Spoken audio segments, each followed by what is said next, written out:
진범 논란에 휩싸인 화성 8차 살인 사건 당시 경찰이 윤모 씨를 범인으로 몰기 위해 범행 현장 기록 조작까지 한 정황이 YTN 취재 결과 확인됐습니다.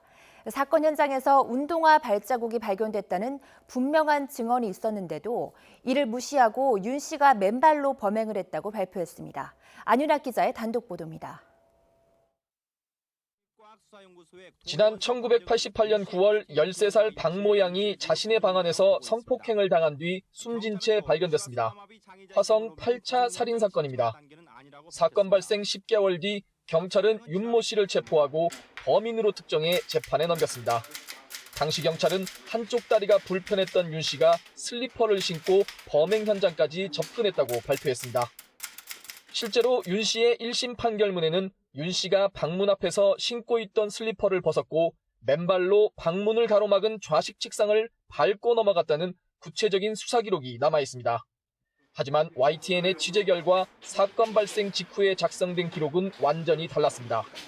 방 안에 있던 책상 위에는 범인이 침입할 때 남긴 운동화로 추정되는 발자국이 있었습니다.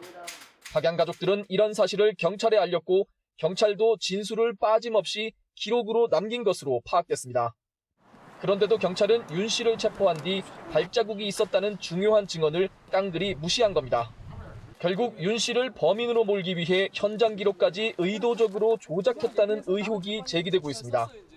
앞서 윤 씨의 재심을 준비하는 박준영 변호사도 경찰이 없는 증거를 만들어내고 있는 증거를 없앴다며 같은 취지의 입장을 밝혔습니다. 사건이 발생했을 당시에 파악한 현장의 모습을 10개월 뒤에 이제 윤모 씨가 잡혔을 때 왜곡했어요. 윤모 씨의 신체적 상황과 맞지 않거든요. 서류를 다 훑어봤다는 거예요. 처음부터 끝까지 봤는데 허당이라 이거야, 서류가. 자기네가 이해를 못하겠다는 거예요. 현재 수사본부도 이런 정황을 파악하고 집중 수사하는 것으로 알려졌습니다. 고문이나 강압 수사를 넘어 사건 현장 기록마저 조작한 것으로 확인되면 과거 경찰 수사에 대한 신뢰는 뿌리부터 흔들릴 수밖에 없을 것으로 보입니다. YTN 안윤학입니다.